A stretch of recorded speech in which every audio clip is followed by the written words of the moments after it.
Hello, Sashika. Good morning to all of you. I hope you all are good.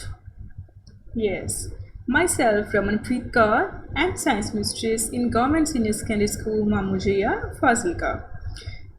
Okay ਆਪਾਂ last 2 lectures ਵਿੱਚ heredity and ਕੁਝ ਹੱਦ ਤੱਕ evolution ਬਾਰੇ ਪੜ੍ਹ ਚੁੱਕੇ ਹਾਂ। ਠੀਕ ਹੈ, ਅੱਜ ਆਪਾਂ ਐਵੋਲਿਊਸ਼ਨ ਦੇ ਫਰਦਰ ਟੌਪਿਕਸ ਕਰਨੇ ਆ। ਆਪਣੇ 2 ਟੌਪਿਕਸ ਰਹਿ ਗਏ ਸੀਗੇ, evolution and classification and human evolution. ਤਾਂ ਆਪਾਂ ਇਹਨਾਂ ਬਾਰੇ ਅੱਜ ਸਟੱਡੀ ਕਰ। Okay, this is our topic that is evolution and classification. ਤਾਂ ਸਭ ਤੋਂ ਪਹਿਲਾਂ ਆਪਾਂ ਗੱਲ ਕਰਦੇ ਹਾਂ ਕਰੈਕਟਰਿਸਟਿਕਸ। ਕਰੈਕਟਰਿਸਟਿਕਸ ਮੈਂ ਤੁਹਾਨੂੰ ਪਹਿਲਾਂ ਵੀ ਦੱਸ ਚੁੱਕੀ ਹਾਂ। ਕਰੈਕਟਰਿਸਟਿਕਸ ਕੀ ਹੈ? ਆਪਣੀ ਐਕਸਟਰਨਲ ਅਪੀਅਰੈਂਸ, ਆਪਣਾ ਬਿਹੇਵੀਅਰ। ਠੀਕ ਹੈ, ਉਸ ਚੀਜ਼ਾਂ ਨੂੰ ਆਪਾਂ ਕਰੈਕਟਰਿਸਟਿਕਸ ਬੋਲਦੇ ਹਾਂ। ਜਿੱਦਾਂ ਮੇਰਾ ਆਈ ਕਲਰ ਹੈ, ਮੇਰਾ ਸਕਿਨ ਕਲਰ ਹੈ। ਠੀਕ ਹੈ, ਇਹ ਮੇਰਾ ਕਰੈਕਟਰਿਸਟਿਕ ਹੈ। ਤੁਹਾਡਾ ਆਈ ਕਲਰ ਹੈ, ਤੁਹਾਡਾ ਸਕਿਨ ਕਲਰ ਹੈ, ਤੁਹਾਡਾ ਹੇਅਰਸ ਦੀ ਲੈਂਥ ਹੈ, ਜਾਂ ਤੁਹਾਡੇ ਹੇਅਰਸ ਦਾ ਟੈਕਸਚਰ ਹੈ, ਜਾਂ ਤੁਹਾਡੇ ਹੇਅਰਸ ਦਾ ਕਲਰ ਹੈ, ਇਹ ਤੁਹਾਡਾ ਕਰੈਕਟਰਿਸਟਿਕ ਹੈ। ਠੀਕ ਹੈ, ਤਾਂ ਇਹ ਕਰੈਕਟਰਿਸਟਿਕਸ ਜਿਹੜੇ ਹੁੰਦੇ ਆ ਇਹ ਐਵੋਲਿਊਸ਼ਨ ਵਿੱਚ ਰੋਲ ਪਲੇ ਕਰਦੇ ਆ। ਠੀਕ ਹੈ, ਇਹ ਇੱਕ ਜਨਰੇਸ਼ਨ ਤੋਂ ਦੂਸਰੀ ਜਨਰੇਸ਼ਨ ਦੇ ਵਿੱਚ ਟਰਾਂਸਫਰ ਹੁੰਦੇ ਆ। ਤਾਂ ਇਹਨਾਂ ਵਿੱਚ ਚੇਂਜਿਸ ਆਉਣ ਨੂੰ ਆਪਾਂ ਐਵੋਲਿਊਸ਼ਨ ਬੋਲਦੇ ਆ। ਠੀਕ ਹੈ, ਤਾਂ ਐਵੋਲਿਊਸ਼ਨ ਵਿੱਚ ਕਹਿੰਦਾ ਵੀ ਜਿਹੜੇ ਆਰਗੇਨਿਜ਼ਮਸ ਸਿਮਿਲਰ ਕਰੈਕਟਰਿਸਟਿਕਸ ਸ਼ੋ ਕਰਦੇ ਆ ਤਾਂ ਆਪਾਂ ਕਹਿੰਦੇ ਆ ਵੀ ਇੱਕੋ ਵਰਗੇ ਆ, ਇਹ ਕਲੋਜ਼ਲੀ ਰਿਲੇਟਡ ਆ। ਹੁਣ ਮੰਨ ਲਓ ਵੀ ਮੈਂ ਆ, ਠੀਕ ਹੈ, ਮੇਰਾ ਬ੍ਰਦਰ ਹੈ, ਤਾਂ ਮੇਰੇ ਕੁਝ ਕਰੈਕਟਰਿਸਟਿਕਸ ਮੇਰੇ ਬ੍ਰਦਰ ਨਾਲ ਮੈਚ ਕਰਦੇ ਆ, ਤਾਂ ਅਸੀਂ ਕੀ ਕਵਾਂਗੇ ਵੀ ਵੀ ਆਰ ਕਲੋਜ਼ਲੀ ਰਿਲੇਟਡ, ਅਸੀਂ ਇੱਕੋ ਵਰਗੇ ਹਾਂ। ਕਿਉਂ? ਕਿਉਂਕਿ ਸਾਡਾ ਪੇਰੈਂਟਸ ਇੱਕੋ ਹੈ। ਠੀਕ ਹੈ, ਸਾਡੇ ਮਦਰ ਇੱਕੋ ਹੈ, ਸਾਡੇ ਫਾਦਰ ਇੱਕੋ ਹੈ। ਠੀਕ ਹੈ, ਤਾਂ ਕੀ ਹੁੰਦਾ ਵੀ ਜਿਹੜੇ ਆਰਗੇਨਿਜ਼ਮਸ ਸਿਮਿਲਰ ਕਰੈਕਟਰ ਸ਼ੋ ਕਰਦੇ ਆ ਉਹਨਾਂ ਦੇ ਐਨਸੈਸਟਰ ਸੇਮ ਹੁੰਦੇ ਆ, ਇਸ ਕਰਕੇ ਉਹ ਸਿਮਿਲਰ ਕਰੈਕਟਰਿਸਟਿਕਸ ਸ਼ੋ ਕਰ ਰਹੇ ਆ। ਠੀਕ ਹੈ, ਹੁਣ ਆਪਾਂ ਇਹਦੇ ਵਿੱਚ ਪੜ੍ਹਨਾ ਹੈ ਟ੍ਰੇਸਿੰਗ ਐਵੋਲਿਊਸ਼ਨਰੀ ਰਿਲੇਸ਼ਨਸ਼ਿਪਸ। ਮਤਲਬ ਕੀ ਹੈ ਵੀ ਸਾਇੰਟਿਸਟ ਨੇ ਬਹੁਤ ਸਾਰੀਆਂ ਸਟੱਡੀਜ਼ ਕੀਤੀਆਂ। ਐਨਾਟੋਮੀ ਸਟੱਡੀ ਕੀਤੀ, ਐਨਾਟੋਮੀ ਮਤਲਬ ਇੰਟਰਨਲ ਆਰਗਨਸ ਦੀ ਸਟੱਡੀ ਕੀਤੀ। ਮਾਰਫੋਲੋਜੀਕਲੀ ਸਟੱਡੀ ਕੀਤੀ, ਮਤਲਬ ਐਕਸਟਰਨਲ ਅਪੀਅਰੈਂਸ ਟੂ ਸਟੱਡੀ ਕੀਤਾ। ਤਾਂ ਉਹਨਾਂ ਨੇ ਕੀ ਦੇਖਿਆ? ਕਹਿੰਦਾ ਵੀ ਬਹੁਤ ਸਾਰੇ ਐਨੀਮਲਸ ਹੈ ਜਿਨ੍ਹਾਂ ਵਿੱਚ ਕੁਝ ਕਰੈਕਟਰਿਸਟਿਕਸ ਕਾਮਨ ਹੈ। ਠੀਕ ਹੈ, ਤਾਂ ਉਹਨਾਂ ਨੇ ਇਹਦੇ ਅਕੋਰਡਿੰਗ ਇਸ ਨੂੰ 2 ਹਿੱਸਿਆਂ 'ਚ ਡਿਵਾਈਡ ਕੀਤਾ, ਹੋਮੋਲੋਗਸ ਆਰਗਨ ਜਾਂ ਹੋਮੋਲੋਗੀ, ਐਨਾਲੋਗਸ ਆਰਗਨ ਜਾਂ ਐਨਾਲੋਗੀ। ਵੈਰੀ ਇੰਪੋਰਟੈਂਟ ਟੌਪਿਕ, ਇਸ ਦੇ ਵਿੱਚੋਂ ਕੁਐਸਚਨ ਐਗਜ਼ਾਮ ਵਿੱਚ ਡੈਫੀਨੇਟਲੀ ਆਉਂਦਾ ਹੈ। ਠੀਕ ਹੈ, ਸੋ ਇਹਨੂੰ ਧਿਆਨ ਨਾਲ ਸੁਣਨਾ ਹੈ, ਧਿਆਨ ਨਾਲ ਪੜ੍ਹਨਾ ਹੈਗਾ। ਤਾਂ ਹੁਣ ਆਪਾਂ ਸਭ ਤੋਂ ਪਹਿਲਾਂ ਦੇਖਦੇ ਹਾਂ ਹੋਮੋਲੋਗਸ ਆਰਗਨਸ ਕੀ ਹੁੰਦੇ ਆ। ਠੀਕ ਹੈ, ਹੋਮੋਲੋਗਸ ਆਰਗਨਸ ਕੀ ਹੁੰਦੇ ਆ? ਜਿਹੜੇ ਸਟਰਕਚਰ ਵਿੱਚ ਬਿਲਕੁਲ ਸਿਮਿਲਰ ਹੁੰਦੇ ਆ, ਮਤਲਬ ਉਹਨਾਂ ਦੀ ਫੰਡਾਮੈਂਟਲ ਸਟਰਕਚਰ ਸਿਮਿਲਰ ਹੁੰਦੀ ਹੈ, ਬਟ ਉਹ ਅਲੱਗ-ਅਲੱਗ ਤਰ੍ਹਾਂ ਦੇ ਫੰਕਸ਼ਨਸ ਪਰਫਾਰਮ ਕਰ ਰਹੇ ਹੁੰਦੇ ਆ। ਠੀਕ ਹੈ, ਜਿੱਦਾਂ ਤੁਸੀਂ ਇੱਥੇ ਦੇਖੋ, ਤੁਹਾਨੂੰ ਐਗਜ਼ਾਮਪਲ ਵਿੱਚ ਨਜ਼ਰ ਆ ਰਿਹਾ ਹੈ ਇੱਕ ਹਿਊਮਨ ਦਾ ਹੈਂਡ ਹੈ। ਠੀਕ ਹੈ, ਹਿਊਮਨ ਹੈਂਡ ਆਪਾਂ ਕਿਸ ਲਈ ਯੂਜ਼ ਕਰਦੇ ਹਾਂ? ਕੋਈ ਚੀਜ਼ ਫੜਨ ਲਈ। ਠੀਕ ਹੈ, ਇੱਦਾਂ ਯੂਜ਼ ਕਰਦੇ ਹਾਂ। ਕੁਛ ਖਾਣ ਲਈ ਆਪਾਂ ਯੂਜ਼ ਕਰ ਰਹੇ ਹਾਂ। ਹੁਣ ਸੈਕਿੰਡ ਨੰਬਰ 'ਤੇ ਤੁਹਾਨੂੰ ਡੌਗ ਦਾ ਇੱਕ ਜਿਹੜੀ ਹੈ ਲੈਗ ਨਜ਼ਰ ਆ ਰਹੀ ਹੈ। ਡੌਗ ਦੀ ਲੈਗ ਕਿਸ ਵਾਸਤੇ ਯੂਜ਼ ਕਰਦਾ ਹੈ? ਉਹ ਤੁਰਨ ਵਾਸਤੇ ਯੂਜ਼ ਕਰਦਾ ਹੈ। ਠੀਕ ਹੈ, ਰਨਿੰਗ ਕਰਨ ਵਾਸਤੇ ਯੂਜ਼ ਕਰਦਾ ਹੈ, ਜਾਂ ਕੋਈ ਹੋਰ ਫੰਕਸ਼ਨ ਪਰਫਾਰਮ ਕਰਨ ਵਾਸਤੇ ਯੂਜ਼ ਕਰਦਾ। ਥਰਡ ਨੰਬਰ 'ਤੇ ਤੁਹਾਨੂੰ ਬਰਡ ਦਾ ਜਿਹੜਾ ਹੈ ਵਿੰਗ ਨਜ਼ਰ ਆ ਰਿਹਾ। ਠੀਕ ਹੈ, ਉਹਦੇ ਵਿੰਗ ਵਿੱਚ ਜਿਹੜੀ ਹੱਡੀ ਹੈ ਉਹ ਨਜ਼ਰ ਆ ਰਹੀ ਹੈ। ਤਾਂ ਜਿਹੜਾ ਬਰਡ ਆਪਦੇ ਵਿੰਗ ਕਿਉਂ ਯੂਜ਼ ਕਰਦਾ? ਕਿਉਂਕਿ ਉਹਨੇ ਉੱਡਣਾ ਹੈ। ਠੀਕ ਹੈ, ਫਲਾਈ ਕਰਨ ਵਾਸਤੇ ਯੂਜ਼ ਕਰਦਾ। ਫੋਰਥ ਨੰਬਰ 'ਤੇ ਤੁਹਾਨੂੰ ਵੇਲ ਦਾ ਜਿਹੜਾ ਫਲਿੱਪਰ ਨਜ਼ਰ ਆ ਰਿਹਾ। ਵੇਲ ਕੀ ਹੁੰਦੀ ਹੈ? ਮੱਛੀ। ਠੀਕ ਹੈ, ਉਹਨੇ ਪਾਣੀ ਵਿੱਚ ਰਹਿਣਾ ਹੈ, ਤਾਂ ਪਾਣੀ ਵਿੱਚ ਉਹ ਤੈਰਨ ਵਾਸਤੇ ਇਹਨੂੰ ਯੂਜ਼ ਕਰ ਰਹੀ ਹੈ। ਦੇਖੋ ਹੁਣ ਤੁਹਾਨੂੰ ਇਹਦੇ 'ਚ ਕੁਛ ਰੈੱਡ ਕਲਰ ਦੀ ਜਿਹੜੀ ਹੱਡੀ ਨਜ਼ਰ ਆ ਰਹੀ ਹੈ, ਕੋਈ ਹੱਡੀ ਯੈਲੋ ਕਲਰ ਦੀ ਨਜ਼ਰ ਆ ਰਹੀ ਹੈ, ਕੋਈ ਵਾਈਟ ਆ ਰਹੀ ਹੈ। ਠੀਕ ਹੈ, ਕੋਈ ਸਕਿਨ ਕਲਰ ਦੀ ਨਜ਼ਰ ਆ ਰਹੀ ਹੈ, ਜਾਂ ਕੋਈ ਥੋੜ੍ਹੀ ਬਰਾਊਨ ਸ਼ੇਡ ਨਜ਼ਰ ਆ ਰਹੀ ਹੈ। ਇਹ ਸਾਰੀਆਂ ਸੇਮ ਹੈ, ਮਤਲਬ ਇਹਨਾਂ ਦਾ ਨਾਮ ਬਿਲਕੁਲ ਸੇਮ ਹੈ, ਇਹਨਾਂ ਦਾ ਓਰੀਜਨ ਬਿਲਕੁਲ ਸੇਮ ਹੈ, ਬਟ ਇਹ ਸਾਰੇ ਫੰਕਸ਼ਨਸ ਅਲੱਗ-ਅਲੱਗ ਕਰ ਰਹੇ ਆ। ਠੀਕ ਹੈ, ਤਾਂ ਮੈਂ ਤੁਹਾਨੂੰ ਥੋੜ੍ਹਾ ਐਕਸਪਲੇਨ 'ਚ ਦੱਸਦੀ ਹਾਂ। ਜਿਵੇਂ ਦੇਖੋ ਫਸਟ ਨੰਬਰ 'ਤੇ ਆਪਾਂ ਮੈਨ ਦੀ ਗੱਲ ਕਰੀਏ ਤਾਂ ਉਹਦਾ ਹੈਂਡ, ਡੌਗ ਦਾ ਫੁੱਟ, ਚੀਤੇ ਦਾ ਫੁੱਟ। ਠੀਕ ਹੈ, ਵੇਲ ਦਾ ਫਲਿੱਪਰ, ਬੈਟ ਦੇ ਵਿੰਗਸ, ਇਹ ਸਾਰੇ ਕੀ ਆ? ਇਹਨਾਂ ਵਿੱਚ ਸਾਰੀਆਂ ਦੀਆਂ ਸਾਰੀਆਂ ਹੱਡੀਆਂ ਸੇਮ ਹੁੰਦੀਆਂ ਨੇ। ਹਿਊਮਰਸ ਹੱਡੀ ਜਿਹੜੀ ਇੱਥੇ ਹੁੰਦੀ ਹੈ, ਠੀਕ ਹੈ, ਇਹ ਸਭ ਤੋਂ ਮੋਟੀ ਹੱਡੀ ਹੁੰਦੀ ਹੈ ਹਿਊਮਰਸ। ਉਸ ਤੋਂ ਬਾਅਦ ਇਹਦੇ ਵਿੱਚ 2 ਹੱਡੀਆਂ ਹੁੰਦੀਆਂ ਨੇ, ਇੱਕ ਰੇਡੀਅਸ ਅਤੇ ਇੱਕ ਅਲਨਾ। ਠੀਕ ਹੈ, ਇੱਥੇ ਜਿਹੜੀ ਹੁੰਦੀ ਆ ਇਹਨੂੰ ਆਪਾਂ ਕਹਿੰਦੇ ਹਾਂ ਕਾਰਪਲਸ। ਜਿਹੜੀ ਆਹ ਚੀਜ਼ਾਂ ਨੇ ਇਹ ਦੀਜ਼ ਆਰ ਮੈਟਾਕਾਰਪਲਸ। ਤੇ ਜਿਹੜੀਆਂ ਅੱਗੇ ਬਿਲਕੁਲ ਥੱਲੇ ਆ ਗਈਆਂ these are flanges। ठीक है, तो ये सारिया ने सारिया हड्डियां का ओरिजिन बिल्कुल सेम है, सारिया बोन्स बिल्कुल सेम है, बट की है वो मिल के कोई अलग अलग फंक्शनस परफॉर्म कर रही ने। तो जिहड़े ऑर्गनस इहो जिहे हुंदे आ इन्हां नूं आपां होमोलोगस ऑर्गनस कहने आ। ठीक है, एक होर एग्जाम्पल तो आप समझते हैं की होंगे आ, जिवें प्लांट्स की गल करिए तो प्लांट्स विच एक एग्जाम्पल है बोगनविलिया की, जिहड़ा तुहानूं पिंक कलर के फ्लावर नज़र आ रहे हैं। ठीक है, इन्हां विच कंडे लगे होंगे आ, ये तुहानूं ये फ्लावर ना बहुत अपने आसे पासे जिहड़े आ मिल जाणगे आराम नाल। ठीक है, इन्हां विच कंडे लगे होंगे आ, थॉर्न जिन्हों आपां कहने आ। तो थॉर्न का काम की हुंदा है, प्लांट की प्रोटैक्शन करना। ठीक है, जां की है ट्रांसपीरेशन के रेट नूं घट करना। ठीक है, तो जिमें एक साइड तो नज़र आ रहा है कुकर बीटा, मतलब कद्दू की वरायटी में जोड़े भी आते हैं। ठीक है, कद्दू की वरायटी वाले जोड़े प्लांट्स आ उन्होंने टैंड्रिल्स होंगे आ, तुसीं देखे होने अपने खेत में किते वल देखे हो जे उन्होंने टैंड्रिल्स इदा घुम के की बने होंगे, इन्होंने टैंड्रिल बोलते हैं। तो टैंड्रिल का काम की है, टैंड्रिल का काम होंदा है भी इस जोड़े ने इस पौधे नूं अगे तक जोड़ा कैच करके इनू होर उपर तक लैके जाना। ठीक है, होल्ड करने वास्ते जोड़ा है होल्डिंग का परपज़ करता है टैंड्रिल कुकर बिट्स के विच। ठीक है, पर इन्हां दा ओरिजिन जोड़ा है सेम है, पर काम अलग अलग कर रहे हैं। तो इनू की बोलांगे आपां, they are homologous organs. Thorns ते tendrils they are homologous organs but they perform different functions, ये काम अलग अलग कर रहे हैं। ठीक है, हुण ये की हुंदा है डिवर्जेंट एवोल्यूशन, कहंदा भी जिहड़े होमोलोगस ऑर्गन्स है उन्हां दे ओरिजिन नूं ही आपां डिवर्जेंट एवोल्यूशन बोलते हैं। मतलब की है डिवर्जेंट एवोल्यूशन की वजह करके होमोलोगस ऑर्गन बने। तो डिवर्जेंट एवोल्यूशन नूं समझण वास्ते आपां एक एग्जाम्पल करते हैं। मान लो कहंदा भी कोई भी कॉमन एनसैसटर सीगा, कॉमन एनसैसटर विच कोई जेनेटिक वेरीएशनस हो गई। ठीक है, मतलब जीन विच चेंज हो गया, डीएनए विच चेंज हो गया। तो देखो एक साइड ते कैट बन गई, फिर टाइगर बन गया, फिर लॉयन बन गया, फिर लियोपर्ड बन गया। ठीक है, अलग अलग ऑर्गेनिजम्स हो गए। ठीक है, ओरिजिन सेम सी, ओरिजिन सेम सी, पेरेंट एक सी, एनसैसटर सिमिलर सीगा, बट की है अगलियां जनरेशनस दे विच उन्हां दे डीएनए बदलन करके वो अलग अलग तरह दी स्पीशीज़ बन गई, अलग अलग तरह के ऑर्गेनिजम बन गए, जिहड़े काम भी अलग अलग करते सी, फंक्शनस अलग अलग परफॉर्म करते सी। तो इस चीज़ को आपां डिवर्जेंट एवोल्यूशन बोलते हैं। ठीक है, डिवर्जेंट एवोल्यूशन की है एक पहला कॉमन है, मतलब वो बिल्कुल कॉमन है, बट वो की अलग अलग जोड़े ने ऑर्गेनिज्म नूं जन्म दे रहा है, अलग अलग ऑर्गेनिज्म जोड़े ने वो बन जाते हैं। क्यों? क्योंकि उन्होंने एनवायरमेंट नाल सरवाइव करना होंदा है, इस करके एनवायरमेंट नाल वो अडैप्ट कर लेंदे आ। तो अडैप्शन की वजह करके उन्हां विच चेंजिस आ जाते हैं तो नवे ऑर्गेनिजम्स जोड़े ने वो प्रोड्यूस हो जाते हैं। ठीक है, आई थिंक तुहानूं डिवर्जेंट एवोल्यूशन समझ आया होगा। चलो आप अगे चलते हैं, एनालॉगस ऑर्गन्स बारे पढ़ते हैं। तो एनालॉगी ये बिल्कुल ही उल्ट होंदे आ होमोलोगस ऑर्गन्स दी। इन्हां विच की है ये सिमिलर फंक्शनस परफॉर्म कर रहे हैं, मतलब काम इक्को कर रहे हैं, बट इन्हां दी स्ट्रक्चर इन्हां दा ओरिजिन बिल्कुल डिफरेंट है। ठीक है, इस करके इन्हां नूं आपां एनालॉगस ऑर्गन्स कहने आ। इन्हां विच बहुत सारे बच्चे कन्फ्यूज हो जाते हैं, कन्फ्यूज नहीं होना गा। एनालॉगस मतलब ओरिजिन स्ट्रक्चर डिफरेंट कम सेम। ठीक है, तो इहदे विच आपां बड़ियां सोहणियां सोहणियां एग्जाम्पल्स है जो आपां करते हैं। सब तो पहला आपां इंसैक्ट्स बारे गल करते हैं। ठीक है, इंसैक्ट विच जिवें तुहानूं इंसैक्ट दा विंग नज़र आ रहा। ठीक है, मान लो एक डायग्राम बनी हुई बटरफ्लाई दी। ठीक है, उनका विंग है तो उड्डण वास्ते ही काम कर रहा, वो स्पैरो है, चिड़ी है। ठीक है, उनके जिहड़े विंग्स ने वो भी उड्डण वास्ते ही काम कर रहे हैं।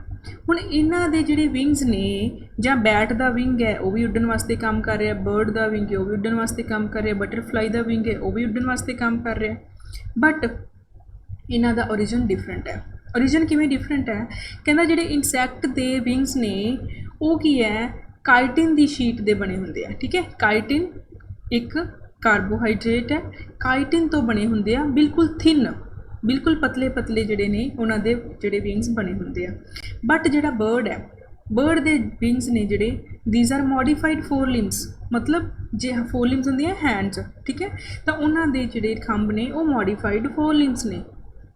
तो इन्हों का ओरिजिन डिफरेंट हो गया बट काम जोड़ा है सेम हो गया, इस करके की होंगे एनालॉगस ऑर्गन्स।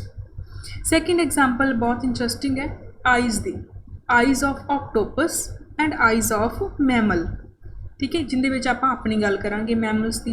हुण अपनी अख च तुहानूं पता है एक रैटीना नाम की एक लेयर हुंदी है, ठीक है, वो रैटीना कित्थों आउंदी है, कहंदा भी जिहड़ी मैमल्स दी आ वो एंब्रियोनिक ब्रेन की एक एक्सटेंशन हुंदी है, बट ऑक्टोपस विच वो स्किन की एक एक्सटेंशन हुंदी है, मतलब ओरिजिन डिफरेंट हो गया।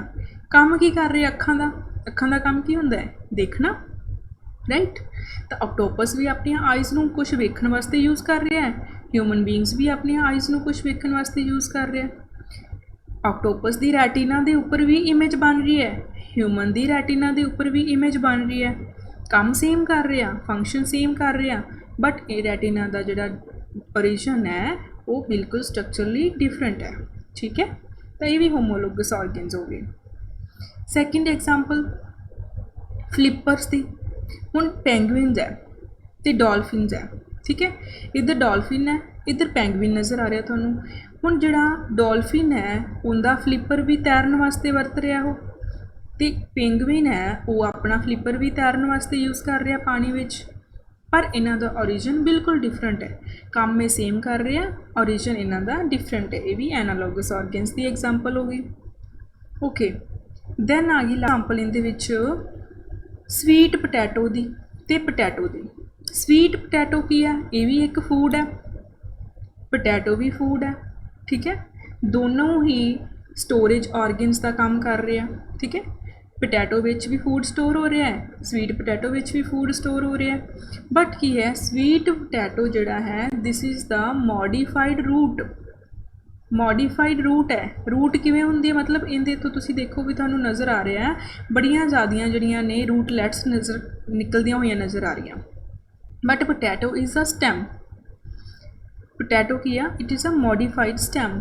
क्यों? क्योंकि इहदे ते आईज़ बनियां हुंदियां ने, छोटी छोटियां बर्ड्स हुंदियां ने जिन्होंने आपां एक्सिल बर्ड्स बोलते हैं, ठीक है।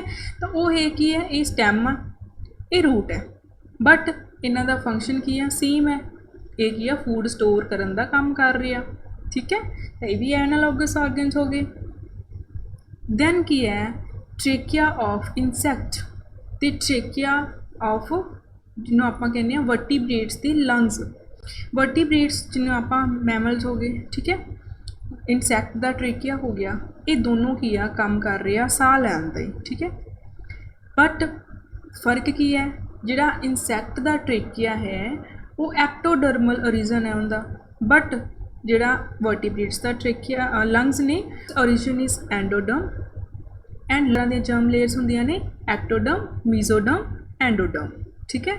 तो जिहड़ा ट्रेकिया है इंसैक्ट्स का वो एक्टोडर्म तो बन रहा है, जो लंग्स ने वो एंडोडर्म तो बन रहा, मतलब इन्हां दा ओरिजिन डिफरेंट हो गया बट फंक्शन सेम है, दे हैल्प्स अस इन रेस्पिरेशन, ठीक है।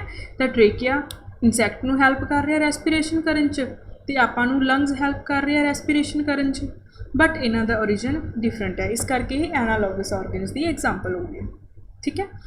हुण एनालॉगस ऑर्गन्स बनना, एनालॉगस ऑर्गन्स के बनन नूं आपां कन्वर्जेंट एवोल्यूशन बोलते हैं। कन्वर्स मतलब इक्को वर्गे हो जाना, कन्वर्स इकट्ठे हो जाना, डिवर्ज की सी अलग हो जाना, कन्वर्ज की है इकट्ठा हो जाना, ठीक है। तो इहदे विच आपां देखते हैं कन्वर्जेंट एवोल्यूशन विच अनरिलेटिड स्पीशीज़ है जिहड़ियां अलग अलग है, ठीक है, बट इक्को वर्गियां हो गई, सिमिलर फंक्शन करन लग पियां, इक्को जगह ते रहन लग गईयां, ठीक है, एनवायरनमेंट दे नाल सिमिलर कंडीशनस करके वो इक्को वर्गियां अडैप्ट हो गईयां, ठीक है। तो उनदे विच आपां एग्जाम्पल लैनी है फिश दी, ठीक है, फिश विच आपां शार्क दी गल करनी है, रैप्टाइल दी, ठीक है, मैमल्स दी। हुण की आ ये आए अलग अलग ऑर्गेनिजम्स तो, जिवें डॉल्फिन ने ये अलग ऑर्गेनिजम तो आई, ठीक है, ये कित्थों आई, मैमल तो आई, इस्थियोशॉर है, ठीक है, ये रैप्टाइल्स तो आया, शार्क है ये फिश तो आई, मतलब इन्हां दा कॉमन एंसैस्टर नहीं सी, इन्हां दे एंसैस्टर अलग अलग सी पर ये इक्को वर्गे बन गए, ठीक है। इनू आपां कन्वर्जेंट एवोल्यूशन बोलते हैं। देखो अननोन रैप्टाइल एंसैस्टर है जिन्हें तो इस्थियोसॉर बन गया, ठीक है, कोई अननोन मैमल एंसैस्टर है जिन्हें तो डॉल्फिन बन गई, कोई फिश का कोई अलग ही एंसैस्टर सी जिन्हें तो शार्क बन गई, बट रह तो सारियां पानी च रही ने, ठीक है, सारियां ही तैर रही ने, सारियां कोई फूड खा रही ने। मतलब की है इन्हां दा फंक्शन अलग हो गए, इन्हां च सिमिलैरिटीज़ आ गई पर इन्हां दा एंसैस्टर सेम नहीं सी, तो इसनूं आपां कन्वर्जेंट एवोल्यूशन कहने आ। ठीक है, हुण की है नैक्सट टॉपिक अपना फॉसिल्स। इन्हां दा फंक्शन भी बहुत ज़्यादा इंपॉर्टेंट है। फॉसिल्स की होंदे ने, फॉसिल्स की आ कुछ लाइफ फॉर्म्स आ, लाइक मान लो कोई लीजर्ड सी, ठीक है, वो जिथे उनकी डैथ हुई ना, मान लो किसी पत्थर के उत्ते उनकी डैथ हुई, वो उत्थे ही उनके चिपक गई। मतलब की है उनका स्कैल्टन उत्थे दा उत्थे ही रह गया, जां उनकी कोई शेप उत्थे बनी रह गई। कोई फिश सी जिवें तुहानूं फिगर्स च नज़र आ रहा है, वो फिश की उत्थे डैथ हो गई, ठीक है, उत्थे की आ उनके स्कैल्टन रह गया, उत्थे उनकी स्ट्रक्चर उवें दी उवें बनी रह गई। ठीक है, तो जिदा तुहानूं स्नेल नज़र आ रहा है, इधर की है तुहानूं डायनासोर नज़र आ रहा है, तो ये की आ अर्थ की क्रस्ट दे विच कुछ लाइफ फॉर्म्स दे रिमेन्स रह गए। रिमेन्स मतलब कुछ पार्ट्स रह गए, कुछ हिस्से रह गए, जिन्होंने आपां फॉसिल्स कहने आ। तो फॉसिल्स की स्टडी करन नूं आपां प्लैंटियोलॉजी कहने आ। ठीक है, हुण फॉसिल्स की सी, these are the written documents. Written documents मतलब एक बहुत वधिया प्रूफ है भी एवोल्यूशन होया है। तो साइंटिस्ट ने फॉसिल्स नूं लभ्या, अर्थ क्रस्ट विच खुदाई की, मतलब धरती नूं खट्टिया, धरती विचों की है आपां की है बहुत तरह के फॉसिल्स लभे। तो वो फॉसिल्स नूं स्टडी किया गया। तो फॉसिल्स नूं स्टडी करन तो बाद उन्होंने डिसाइड किया भी यस देयर इज़ एवोल्यूशन। इत्थे कुछ सी जिहड़े ऑर्गेनिज्म हुण नहीं हैगे। ठीक है, जिवें डायनासोर पहला हुंदे सी हुण नहीं हैगे। पता किवें लग्गिया भी आपां नूं डायनासोर हुंदे सी? ठीक है, आपां नूं फॉसिल्स तो पता लग्या, आपां नूं अर्थ दी क्रस्ट दे विच उन्हां दे फॉसिल्स लभे, जिथों आपां नूं पता किया भी हाँ जी वाकई ही कुछ ऑर्गेनिज्म पहला हुंदे सी जिहड़े हुण नहीं हैगे। ठीक है, सब तो पहला काम की है, सिग्नीफिकेंस की है फॉसिल्स का। फर्स्ट सिग्नीफिकेंस है भी आपां किसी भी ऑर्गेनिजम्स की रेस हिस्टरी स्टडी कर सकते हैं। रेस हिस्टरी की होंदी है भी वो पहला कित्थों बनिया, जिवें आपां ह्यूमनस की गल करते हैं तो आपां की है चिंपैंजी तो बने, चिंपैंजी तो बाद किहो जिहा ह्यूमन आया, ठीक है, जिहड़ा जिन्हों आपां आदि मानव कह दिंदे आ। उस तो बाद की है जिवें हुण मॉडर्न ह्यूमन आ गया जिवें आपां, तो की है फॉसिल्स हैल्प करते आ। जिवें इत्थे हॉर्स एवोल्यूशन स्टडी करने विच फॉसिल्स हैल्प कर रहे हैं। मतलब हॉर्स की जिहड़ी लैग है वो डिफरेंट सी, उनकी हाइट च फर्क सीगा, उनके काम च फर्क सी, उनकी बॉडी स्ट्रक्चर च फर्क सी। तो हौली हौली जो मॉडर्न हॉर्स जो थोड़ा एंड ते नज़र आ रहा है। ठीक है, तो ये की है एक रेस हिस्टरी है जिन्हों फॉसिल्स के थ्रू आप स्टडी कर सकते हैं। सैकेंड है सिग्नीफिकेंस होंदा आपां कनैक्टिंग लिंक की स्टडी कर सकते हैं। हुण ये है आर्कियोप्टेरिक्स। आर्कियोप्टेरिक्स की सी एक ऑर्गेनिज्म सी, ठीक है, ये हुण नहीं है, पहला सीगा, it is a extinct organism. ये आपां नूं मिलिया, ठीक है, इनका फॉसिल मिलिया। इनके फॉसिल तो आपां पता किया भी इनके करैक्टरिस्टिक्स किहो जे सी, तो आपां नूं इनके करैक्टरिस्टिक्स इदां दे लगे भी जिहड़े बर्ड्स विच भी सीगे ते रैप्टाइल्स विच भी सी। तो ये दोनों के विचकारला एक ऑर्गेनिज्म सी, इस करके उन्होंने आपां कनैक्टिंग लिंक आख्या। मतलब दो अलग अलग ऑर्गेनिज्म, दो अलग अलग स्पीशीज़ के विच वाला जिहड़ा ऑर्गेनिज्म होगा उन्होंने आपां कनैक्टिंग लिंक बोलांगे। हुण करैक्टर किहो जे सी देखो इनके, सब तो पहला इनकी बीक दे विच, मतलब इनकी चुंझ दे विच टीथ सी। टीथ किंदे विच हुंदे आ? रैप्टाइल्स विच हुंदे आ। ठीक है, रैप्टाइल ये आ गया इनका रैप्टिलियन करैक्टर भी बीक दे विच टूथ सीगे। सैकेंड रैप्टिलियन करैक्टर की आया भी जिहड़े इनके खंभ सी, खंभ दे नाल क्लॉज सी। क्लॉज मतलब जिवें अपनियां फिंगर्स हुंदियां ने, ठीक है, तो जिहड़े रैप्टाइल्स ने उन्हां विच इदां दे हुंदे ने, मतलब जिवें हुण क्रोकोडाइल दी एग्जाम्पल लै लो तुसीं, ठीक है, क्रोकोडाइल विच क्लॉज हुंदे आ जिहड़े उहनूं मूव करन विच अगे हैल्प कर रहे जां कुछ कैच करन विच हैल्प करदे आ। ठीक है, तो उन्हां विच की है क्लॉज भी हैगे सी, तो उन्हां विच खंभ भी हैगे सी। वो खंभ की सी फीदर टाइप सीगे, मतलब उन्हां ते की है जिवें एवियंस यानी कि बर्ड्स के खंभ हुंदे आ, उन्हां दे खंभ ओहो जे सी। ठीक है, उन्हां दे फीदर्स ओहो जे सी, प्लस उन्हां दी एक लॉन्ग टेल सी। हुण लॉन्ग टेल सी, टेल दे विच की है वर्टिब्रे सीगे। वर्टिब्रे मतलब एक रैप्टिलियन करैक्टर है, जिवें अपनी रीढ़ की हड्डी के अलग अलग मणके हुंदे आ, तां उवें उहदी भी एक तुसीं मान लो भी रीढ़ की हड्डी सी तो उहदे विच अलग अलग मणके सी। This is a reptilian character. मतलब वो ऑर्गेनिज्म दोनों वर्गा सी, बर्ड्स वर्गा भी सी ते रैप्टाइल्स वर्गा भी सी। ठीक है। तो आपां कनैक्टिंग लिंक्स की स्टडी कर सकते हैं फॉसिल्स के नाल। अगे आ गया आपां एक्सटिंक्ट एनीमल्स की स्टडी कर सकते हैं जिमें डायनासोर, ठीक है। डायनासोरस हुण नहीं हैगे, बहुत पहला साल मिलियन ईयर्स एगो जिहड़े डायनासोरस हैगे सी, पर आपां नूं इन्हां दे जिहड़े ने किवें पता लग्या भी डायनासोर हैगे सी। इन्हां दे कुछ रिमेन्स, कुछ फॉसिल्स आपां नूं धरती विच लभे खुदाई करन तो बाद, तो आपां नूं पता लग्या भी डायनासोरस का साइज़ बहुत वड्डा सी, अलग अलग तरह के डायनासोर सीगे, ठीक है। तो आपां की आ पुराने ऑर्गेनिजम्स की जिहड़े खत्म हो चुके हैं आपां उन्हां दी स्टडी फॉसिल्स की हैल्प नाल कर सकते हैं। ओके, नैक्सट आपां जियोलॉजिकल पीरीयड की स्टडी भी कर सकते हैं, ठीक है। जियोलॉजिकल पीरीयड की है मतलब किन्ने साल पहला किहड़ा ऑर्गेनिजम्स रहिंदा सी, किवें किवें अगे ऑर्गेनिजम्स बने, मॉडिफाई होके किवें आए। देखो सब तो पहले मैं तुहानूं दस्सिया बैक्टीरिया आए, फिर प्रोटोजोआ आए, फिर फंगस आई, ठीक है। उस तो बाद कुछ ऑर्गेनिजम आए जिहड़े और एडवांस सीगे, रैप्टाइल्स आए, डायनासोर्स आए, ठीक है। उस तो बाद की है कुछ होर ऑर्गेनिजम जिमें कुछ मैमल्स आए जिमें जिन्हों आप कहने भी हाथी वगैरह हो गए, ठीक है। कुछ ऑर्गेनिजम जिमें टाइगर्स हो गए, फिर ह्यूमनस आए। तो मतलब सारे दी सारा पीरीयड नूं आपां जियोलॉजिकल हिस्टरी नूं आपां स्टडी करन विच हैल्प लैंदे आ किन्ना दी फॉसिल्स दी। अगे आका अच्छा हुण फॉसिल्स की कोई करंट एग्जाम्पल है, करंट एग्जाम्पल मतलब कोई लेटेस्ट एग्जाम्पल है अपने को? हाँ जी हैगी आ। आपां एग्जाम्पल लैंदे आ वाइल्ड कैबेज की। कैबेज गोभी, ठीक है, सारिਆਂ ने देखी होगी। कुछ गोभी तो वैरायटी आपां नूं इंडिया विच भी देखण नूं मिलदी है, ठीक है। कुछ अपने लोकल एरियाज़ विच भी देखण नूं मिलदी है जिन्हों आपां फुल गोभी कह दिंदे आ, कॉलीफ्लावर जां बंद गोभी जिन्हों आपां कैबेज कह दिंदे आ, ब्रोकली, ठीक है, ग्रीन कलर की हुंदी है, डार्क ग्रीन कलर की। तो की आ वाइल्ड कैबेज सी, तो ये ऑलमोस्ट 2000 ईयर्स पहला की गल है, ठीक है। वाइल्ड कैबेज नूं जिहड़ा है वो बीजिया गया।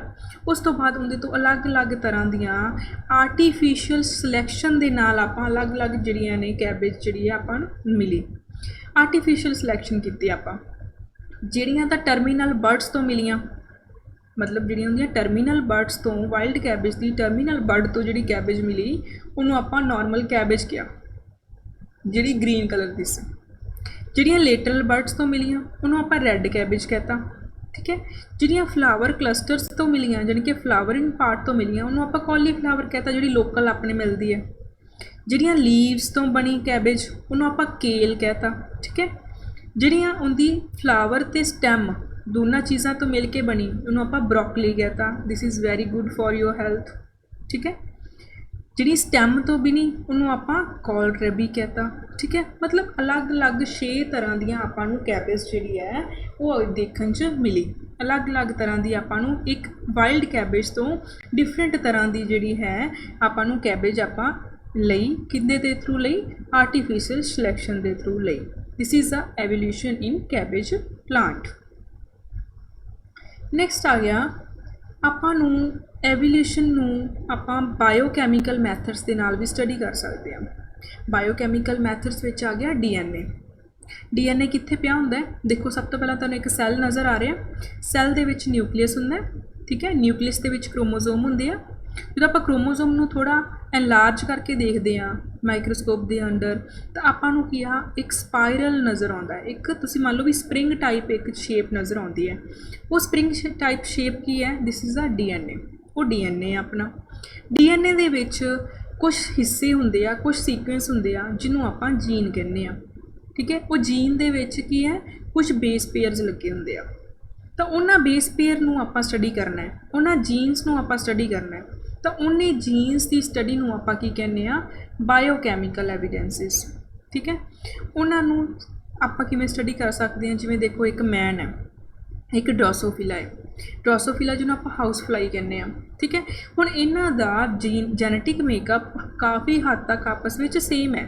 तो आपां की है कुछ जिहड़ियां मैन दियां डिजीज़ ने वो ड्रोसोफिला दियां डिजीज़ नाल सिमिलर ने, जां मतलब उन्हां दा डीएनए आपस में काफ़ी हद तक मैच करता है। तो इत्थों आपां की है उन जेनेटिक मेकअप की स्टडी कर सकते हैं। जिवें ह्यूमन का डीएनए बहुत ज़्यादा कंपलैक्स है, ठीक है। तो आपां ह्यूमन के डीएनए नूं ईजली स्टडी कर सकते हैं थ्रू ड्रोसोफिला, ठीक है। तो आपां इस चीज़ नूं कहने आ मॉलीक्यूलर फाइलोजेनेटिक्स, ਮੋਲੀਕਿਊਲਰ ਫਾਈਲੋਜੈਨਟਿਕਸ ਕੀ ਹੁੰਦੀ ਹੈ? It is a branch of phylogeny, ਇੱਕ ਬ੍ਰਾਂਚ ਹੈ ਫਾਈਲੋਜੈਨੀ ਦੀ ਜਿਹੜੀ ਜੈਨੇਟਿਕ ਤੇ ਹੈਰੀਡਿਟਰੀ ਕਰੈਕਟਰਿਸਟਿਕਸ ਸਟੱਡੀ ਕਰਨ ਵਿੱਚ ਹੈਲਪ ਕਰਦੀ ਆ। ਜੈਨੇਟਿਕਸ ਮਤਲਬ ਆਪਣੀ ਜੀਨਸ ਦੀ ਸਟੱਡੀ, ਹੈਰੀਡਿਟੀ ਮਤਲਬ ਜਿਹੜੇ ਕਰੈਕਟਰਿਸਟਿਕਸ ਅੱਗੇ ਟਰਾਂਸਫਰ ਹੁੰਦੇ ਆ from one generation to another generation, ਉਹਨਾਂ ਦੀ ਸਟੱਡੀ ਕਰਨ ਵਿੱਚ, ਉਹਨਾਂ ਨੂੰ ਸਟੱਡੀ ਕਰਨ ਵਿੱਚ ਹੈਲਪ ਕਰਦੀ ਆ। DNA ਦੇ ਸੀਕੁਐਂਸ ਨੂੰ ਸਟੱਡੀ ਕਰਨ ਵਿੱਚ ਹੈਲਪ ਕਰਦੀ ਆ। ਠੀਕ ਹੈ, ਇਹ ਸੀ ਬਾਇਓਕੈਮੀਕਲ ਐਵੀਡੈਂਸਿਸ। ਓਕੇ, ਨੈਕਸਟ ਹੈ, it is very important question ਵੀ ਐਵੋਲਿਊਸ਼ਨ ਨੂੰ ਆਪਾਂ ਪ੍ਰੋਗਰੈਸ ਵੀ ਕਹਿ ਸਕਦੇ ਹਾਂ। ਦੇਖਦੇ ਹਾਂ, ਕਹਿੰਦਾ ਵੀ ਐਵੋਲਿਊਸ਼ਨ ਜਿਹੜਾ ਸੀ ਇਹ ਪ੍ਰੋਗਰੈਸ ਨਹੀਂ ਹੈ। ਕਿਉਂ ਨਹੀਂ ਹੈ? ਕਿਉਂਕਿ ਇਹਦੇ 'ਚ ਐਵੇਂ ਨਹੀਂ ਹੁੰਦਾ ਗਾ, ਅਰਥ ਤਾਂ ਇੱਦਾਂ ਨਹੀਂ ਹੁੰਦਾ ਵੀ ਪਹਿਲਾਂ ਇੱਕ ਸਪੀਸ਼ੀਜ਼ ਆਈ ਸੀ, ਉਹ ਸਪੀਸ਼ੀਜ਼ ਖਤਮ ਹੋ ਗਈ ਅਤੇ ਨਵੀਂ ਸਪੀਸ਼ੀਜ਼ ਆ ਗਈ। ਨਹੀਂ, ਕੀ ਹੋ ਰਿਹਾ ਹੈ, ਸਪੀਸ਼ੀਜ਼ ਉਹੀ ਨੇ ਬਟ ਉਹਨਾਂ ਵਿੱਚ ਚੇਂਜ ਆ ਰਿਹਾ, ਉਹ ਮੋਡੀਫਾਈ ਹੋ ਰਹੀਆਂ ਨੇ। ਮੋਡੀਫਾਈ ਹੋਣ ਕਰਕੇ ਕੀ ਆ, ਉਹਨਾਂ ਵਿੱਚ ਅਡੈਪਟੇਸ਼ਨਸ ਹੋ ਰਹੀਆਂ ਨੇ। ਜਿਵੇਂ ਜਿਵੇਂ ਵਾਤਾਵਰਨ ਬਦਲ ਰਿਹਾ ਹੈ ਉਵੇਂ ਉਵੇਂ ਸਪੀਸ਼ੀਜ਼ ਚੇਂਜ ਹੋ ਰਹੀਆਂ ਨੇ। ਠੀਕ ਹੈ, ਪੁਰਾਣੀਆਂ ਸਪੀਸ਼ੀਜ਼ ਤੋਂ ਨਵੀਆਂ ਸਪੀਸ਼ੀਜ਼ ਡਿਵੈਲਪ ਹੋ ਰਹੀਆਂ ਨੇ। ਹੁਣ ਜ਼ਰੂਰੀ ਨਹੀਂ ਵੀ ਜਿਹੜੀ ਨਵੀਂ ਸਪੀਸ਼ੀਜ਼ ਬਣੀ ਹੈ ਉਹ ਪਹਿਲਾਂ ਨਾਲੋਂ ਬੈਟਰ ਹੋਵੇ, ਨਹੀਂ, ਉਹ ਬੈਟਰ ਵੀ ਹੋ ਸਕਦੀ ਹੈ, ਉਹ ਘੱਟ ਬੈਟਰ ਵੀ ਹੋ ਸਕਦੀ ਹੈ। ਠੀਕ ਹੈ, ਇਸ ਕਰਕੇ ਆਪਾਂ ਐਵੋਲਿਊਸ਼ਨ ਨੂੰ ਪ੍ਰੋਗਰੈਸ ਨਹੀਂ ਕਹਿ ਸਕਦੇ। ਠੀਕ ਹੈ, ਕੀ ਹੋ ਰਿਹਾ ਹੈ, ਸਿਰਫ ਮੋਡੀਫਿਕੇਸ਼ਨਸ ਹੋ ਰਹੀਆਂ ਨੇ। ਉਹ ਮੋਡੀਫਿਕੇਸ਼ਨਸ ਕਿਉਂ ਹੋ ਰਹੀਆਂ ਨੇ? ਕਿਉਂਕਿ ਇਨਵਾਇਰਮੈਂਟ ਡਿਮਾਂਡ ਕਰ ਰਿਹਾ ਹੈ, ਵਾਤਾਵਰਨ ਡਿਮਾਂਡ ਕਰ ਰਿਹਾ ਹੈ ਕਿ ਤੁਸੀਂ ਮੋਡੀਫਾਈ ਕਰੋ, ਆਪਣੇ ਆਪ 'ਚ ਚੇਂਜਿਸ ਕਰੋ ਤਾਂ ਕਿ ਤੁਸੀਂ ਆਉਣ ਵਾਲੇ ਵਾਤਾਵਰਨ ਵਿੱਚ, ਆਉਣ ਵਾਲੇ ਇਨਵਾਇਰਮੈਂਟ ਵਿੱਚ ਸਰਵਾਈਵ ਕਰ ਸਕੋ। ਤਾਂ ਜਿਹੜੀਆਂ ਤਾਂ ਸਪੀਸ਼ੀਜ਼ ਸਰਵਾਈਵ ਕਰ ਜਾਂਦੀਆਂ ਨੇ, ਮਤਲਬ ਕੌਣ ਕਰਨਗੀਆਂ? ਜਿਹੜੀਆਂ ਆਪਣੇ ਆਪ ਨੂੰ ਮੋਡੀਫਾਈ ਕਰ ਲੈਣਗੀਆਂ। ਹੁਣ ਆਪਾਂ ਹਿਊਮਨ ਬੀਇੰਗ ਦੀ ਐਗਜ਼ਾਮਪਲ ਲੈਂਦੇ ਹਾਂ, ਜਿਹੜੇ ਕਿ ਤਾਂ ਆਪਣੇ ਮਾਡਰਨ ਜ਼ਮਾਨੇ ਨਾਲ ਚੱਲਦੇ ਆ। ਠੀਕ ਹੈ, ਉਹ ਵਧੀਆ ਸਰਵਾਈਵ ਕਰ ਰਹੇ ਆ। ਜਿਨ੍ਹਾਂ ਨੇ ਉਹ ਚੀਜ਼ਾਂ ਨੂੰ ਅਡੈਪਟ ਨਹੀਂ ਕੀਤਾ, ਜਿਨ੍ਹਾਂ ਨੇ ਨਿਊ ਕਲਚਰ ਨੂੰ ਅਡੈਪਟ ਨਹੀਂ ਕੀਤਾ, ਨਿਊ ਕੰਡੀਸ਼ਨਸ ਨੂੰ ਅਡੈਪਟ ਨਹੀਂ ਕੀਤਾ, ਉਹ ਪਿੱਛੇ ਆ। ਠੀਕ ਹੈ, ਤਾਂ ਇਸ ਕਰਕੇ ਜਿਹੜੀਆਂ ਸਪੀਸ਼ੀਜ਼ ਮੋਡੀਫਿਕੇਸ਼ਨਸ ਕਰ ਲੈਣਗੀਆਂ ਉਹ ਨਿਊ ਐਨਵਾਇਰਨਮੈਂਟ ਨਾਲ ਅਡੈਪਟ ਹੋ ਜਾਣਗੀਆਂ, ਉਹ ਸਰਵਾਈਵ ਕਰਨਗੀਆਂ। ਠੀਕ ਹੈ, ਤਾਂ ਇਸ ਕਰਕੇ ਪ੍ਰੋਗਰੈਸ ਕੀ ਹੈ, ਇੱਥੋਂ ਆਪਾਂ ਪਤਾ ਕਰਦੇ ਹਾਂ ਵੀ ਐਵੋਲਿਊਸ਼ਨ ਹੋ ਰਿਹਾ ਹੈ, ਮੋਡੀਫਿਕੇਸ਼ਨਸ ਹੋ ਰਹੀਆਂ ਨੇ, ਚੇਂਜਿਸ ਹੋ ਰਹੀਆਂ ਨੇ। ਇਹਦਾ ਮਤਲਬ ਇਹ ਨਹੀਂ ਵੀ ਜੇ ਹਿਊਮਨ ਬੀਇੰਗ ਦਾ ਬ੍ਰੇਨ ਸਭ ਤੋਂ ਵਧੀਆ ਹੈ, ਸਭ ਤੋਂ ਫਾਸਟ ਹੈ ਤਾਂ ਉਹ ਸੁਪੀਰੀਅਰ ਹੈ। ਨੋ, ਆਲ ਆਰ ਇਕੁਅਲ। ਫਿਸ਼ ਵੀ ਬਰਾਬਰ ਹੈ, ਇੱਕ ਇਨਸੈਕਟ ਵੀ ਬਰਾਬਰ ਹੈ, ਪਲਾਂਟ ਵੀ ਬਰਾਬਰ ਹੈ ਹਿਊਮਨ ਬੀਇੰਗ ਦੇ। ਠੀਕ ਹੈ, ਉਹ ਆਪਣੀਆਂ ਆਪਣੀ ਕੁਆਲਿਟੀ ਵਿੱਚ ਬੈਸਟ ਹੈ। ਹਿਊਮਨ ਬੀਇੰਗ ਸਭ ਤੋਂ ਬੈਸਟ ਨਹੀਂ ਹੈ, ਉਹ ਆਪਣੀ ਜਗ੍ਹਾ 'ਤੇ ਬੈਸਟ ਹੈ। ਫਿਸ਼ ਹੈ, ਉਹ ਆਪਣੀ ਜਗ੍ਹਾ 'ਤੇ ਬੈਸਟ ਹੈ। ਤਾਂ ਮਤਲਬ ਕੀ ਹੈ, ਐਵੋਲਿਊਸ਼ਨ ਪ੍ਰੋਗਰੈਸ ਨਹੀਂ ਹੈਗਾ। ਐਵੋਲਿਊਸ਼ਨ ਸਿਰਫ ਚੇਂਜਿਸ ਹੈ, ਜਿਹੜੀਆਂ ਹੈਰੀਡਿਟੀ ਚੇਂਜਿਸ ਨੇ, ਜਿਹੜੀਆਂ ਇੱਕ ਜਨਰੇਸ਼ਨ ਤੋਂ ਦੂਜੀ ਜਨਰੇਸ਼ਨ ਵਿੱਚ ਟਰਾਂਸਫਰ ਹੋ ਰਹੀਆਂ ਨੇ, ਚੇਂਜ ਹੋ ਕੇ ਹੋ ਰਹੀਆਂ ਨੇ, ਨਵੇਂ ਵਾਤਾਵਰਨ ਨਾਲ ਅਡੈਪਟ ਕਰਨ ਵਿੱਚ ਹੈਲਪ ਕਰ ਰਹੀਆਂ ਨੇ। ਠੀਕ ਹੈ, ਅੱਗੇ ਆ ਗਿਆ ਹਿਊਮਨ ਦਾ ਐਵੋਲਿਊਸ਼ਨ। ਹਿਊਮਨ ਕਿਵੇਂ ਬਣਿਆ? ਅੱਛਾ, ਕਹਿੰਦੇ ਆ ਵੀ ਸਭ ਤੋਂ ਪਹਿਲਾਂ ਨਾ ਅਫਰੀਕਾ ਦੇ ਵਿੱਚ ਜਿਹੜਾ ਹੈ ਹਿਊਮਨ ਐਵੋਲਿਊਸ਼ਨ ਸਟਾਰਟ ਹੋਇਆ। ਤਾਂ ਸਭ ਤੋਂ ਪਹਿਲਾਂ ਜਿਹੜਾ ਹਿਊਮਨ ਆਇਆ ਉਹਦਾ ਨਾਂ ਸੀ Homo habilis. Homo habilis almost 1.75 million years ago ਸੀ। ਬਹੁਤ ਸਾਲ ਪਹਿਲਾਂ, 1.7 ਮਿਲੀਅਨ ਈਅਰਸ ਪਹਿਲਾਂ ਤਾਂ ਹੋਮੋ ਹੈਬਿਲਿਸ ਸੀਗਾ। ਠੀਕ ਹੈ, ਉਸ ਤੋਂ ਬਾਅਦ ਆਇਆ ਹੋਮੋ ਇਰੈਕਟਸ, ਜਿਹੜਾ ਸਿੱਧਾ ਹੋ ਜਾਂਦਾ ਸੀ, ਜਿਹਨੂੰ ਆਪਾਂ ਆਦਿ ਮਾਨਵ ਵੀ ਕਹਿ ਦਿੰਦੇ ਹਾਂ। ਹੋਮੋ ਇਰੈਕਟਸ ਨੇ ਬਹੁਤ ਸਾਰੀਆਂ ਜਿਹੜੀਆਂ ਨੇ ਚੇਂਜਿਸ ਕੀਤੀਆਂ ਆਪਣੇ ਵਿੱਚ। ਉਹ ਕੀ ਹੋਇਆ, ਉਹ ਇੱਕ ਜਗ੍ਹਾ ਤੋਂ ਦੂਜੀ ਜਗ੍ਹਾ 'ਤੇ ਮੂਵ ਕਰ ਗਿਆ। ਮਤਲਬ ਕੁਛ ਹੋਮੋ ਇਰੈਕਟਸ, ਕੁਛ ਹਿਊਮਨਸ ਕਿਤੇ ਚਲੇ ਗਏ, ਕੁਛ ਹਿਊਮਨਸ ਕਿਤੇ ਚਲੇ ਗਏ। ਤਾਂ ਅਲੱਗ-ਅਲੱਗ ਜਗ੍ਹਾ 'ਤੇ ਜਾਣ ਕਰਕੇ ਫਿਰ ਕੀ ਹੋਇਆ, ਉਹਨਾਂ ਨੇ ਉੱਥੋਂ ਵਾਲੇ ਜਿਹੜੇ ਆਰਗੇਨਿਜ਼ਮ ਸੀਗੇ, ਮਤਲਬ ਉੱਥੋਂ ਵਾਲੇ ਜਿਹੜੇ ਹੋਮੋ ਇਰੈਕਟਸ ਸੀ, ਉਹਨਾਂ ਨਾਲ ਮੇਟਿੰਗ ਕੀਤੀ। ਮੇਟਿੰਗ ਕਰਨ ਤੋਂ ਬਾਅਦ ਕੀ ਆ, ਅਲੱਗ-ਅਲੱਗ ਤਰ੍ਹਾਂ ਦੇ ਉੱਥੇ ਹਿਊਮਨ ਬੀਇੰਗਸ ਜਿਹੜੇ ਨੇ ਹੋਮੋ ਇਰੈਕਟਸ ਪੈਦਾ ਹੋ ਗਏ। ਠੀਕ ਹੈ, ਤਾਂ ਮਤਲਬ ਕੀ ਹੋਇਆ ਵੀ ਫਿਰ ਮਾਡਰਨ ਹਿਊਮਨ ਬੀਇੰਗ ਆ ਗਿਆ। ਜਿਵੇਂ ਜਿਵੇਂ ਟਾਈਮ ਪਾਸ ਹੁੰਦਾ ਗਿਆ, ਜਿਵੇਂ ਜਿਵੇਂ ਟਾਈਮ ਦੇ ਨਾਲ ਮੋਡੀਫਿਕੇਸ਼ਨਸ ਹੁੰਦੀਆਂ ਗਈਆਂ, ਚੇਂਜਿਸ ਹੁੰਦੀਆਂ ਗਈਆਂ ਅਤੇ ਮਾਡਰਨ ਮੈਨ ਬਣ ਗਿਆ।